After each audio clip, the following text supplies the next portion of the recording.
গতকালকে হঠাৎ করেই প্রধান উপদেষ্টা ডক্টর মোহাম্মদ ইউনূসের সাথে সুহেল তাজ এবং সুহেল তাজের বোন দেখা করেন।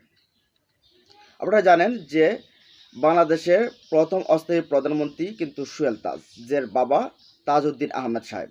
তিনি অত্যন্ত একজন ভালো মানুষ ছিলেন। তো হঠাৎ করেই সুহেল তাজ প্রধান উপদেষ্টার সাথে সাক্ষাৎ, এই বিষয়টা নিয়ে কিন্তু এখন খুব আলোচনা চলছে।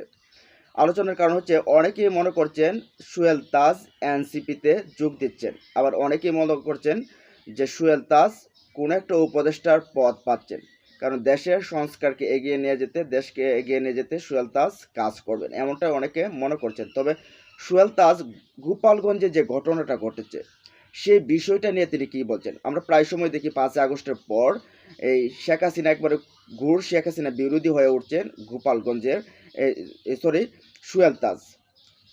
তো এখানে আসলে একটা খটকাও বাদে। তো মদ কিন্তু আপনার যে বোতলে রাখেন সেটা কিন্তু মদ, এটা বুঝতে হবে। এখন এই সুহেল তাজকে দিয়ে যদি আপনার রিফাইন্ড আওয়ামী লীগ বানাতে চান না কেন, প্রথমে তো ছিল একটা ওই যে এই নারায়ণগঞ্জের ছিলেন হায়াত আইবি, তাদেরকে দিয়ে একটা রিফাইন্ড আওয়ামী লীগে শেখ হাসিনার দলকে মাইনাস করে একটা নতুন আওয়ামী লীগ তৈরি করার জন্য কিন্তু এই প্রচেষ্টা চলছিল। এখন এটাও হয় কিনা, এটাও কিন্তু এটা বলছে আওয়ামী লীগের নেতারা কর্মীরা বলছে মানবে না। তবে এই গোপালগঞ্জ নিয়ে সুহেল তাজ কি বক্তব্য দিয়েছে সেটা আপনাদেরকে একটু যদি জানাই তাহলে বুঝতে পারবেন যে বিষয়টা।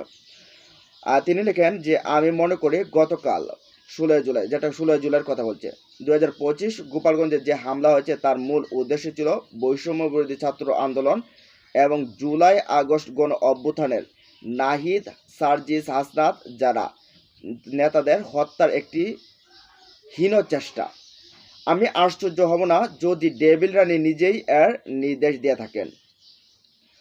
আত্মলব্ধি, আত্মসমালোচনা এবং আত্মসচেতনা তো দূরের থাক, হত্যা, গুম, খুন, গণহত্যা, নির্যাতন, নিপীড়নের গণতন্ত্রের ধ্বংস করে, দুর্নীতি করে, লক্ষ লক্ষ কোটি টাকা বিদেশে পাচার করে, দেশটাকে শেষ করে ছাত্র জনতা ঝাঁটা পেটা খেয়ে পালিয়ে যে এখন দেশে ধ্বংসের ষড়যন্ত্র করছে, সারা বাংলাদেশে গোপালগঞ্জের মতো সন্ত্রাসী কায়দায় কার্যক্রম চালাবার নির্দেশ দিচ্ছে।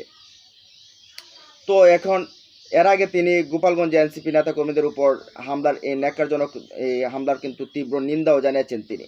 তো এখন বিষয়টা একটা খটকাও লাগছে, কেমন জানি একটা খটকাও লাগছে। তবে সেখানে গেছেন ডক্টর মোহাম্মদ ইউনূসের কাছে, যে গেছেন, তিনি বলছেন যে আমাদের মহান মুক্তিযুদ্ধের নেতৃত্বদানকারী বাংলাদেশের প্রথম প্রধানমন্ত্রী তাজউদ্দিন আহমেদ দের জন্মশতবার্ষিকী উপলক্ষে Centre for Tajuddin Ahmed Research and Activism এর পক্ষ থেকে আজ আমি, আমার বড় বোন শারমিন আহমেদ এবং সিতারার প্রতিষ্ঠাতা সহতী আফতাব মাননীয় প্রধান উপদেষ্টা ডক্টর মোহাম্মদ ইউনূসকে আনুষ্ঠানিকভাবে এই দাওয়াত দিতে যাই। বলতে তিনি যান সেখানে তার যে বাবার জন্ম শতবার্ষিকী রয়েছে সেই জন্ম শতবার্ষিকী পালন উদযাপন করার জন্য সেখানে তাই ডক্টর মোহাম্মদ ইউনূস সাহেবকে তারা দাওয়াত দেয়।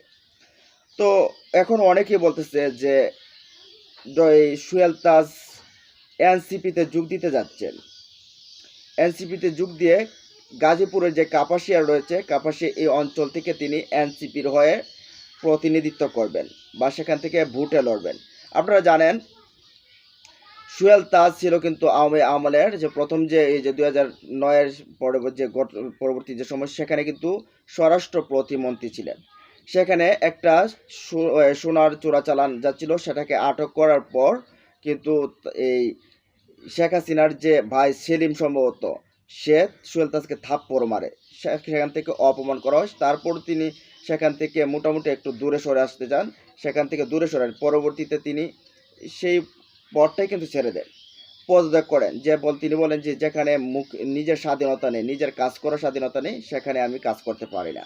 তারপর এই যে উবাদুল কাদের এদের যে একটা চারপাশ নিয়ে যে শেখ হাসিনার একটা বলয় তৈরি হয়, সেই বলয় আর সেই তাজউদ্দিন আহমেদ থাকতে পারেনি। এরপর থেকে মোটামুটি আমরা দেখতে পেলাম যে আওয়ামী লীগের সমালোচনা করে কিন্তু তিনি প্রায় সময় সমালোচনা করছেন।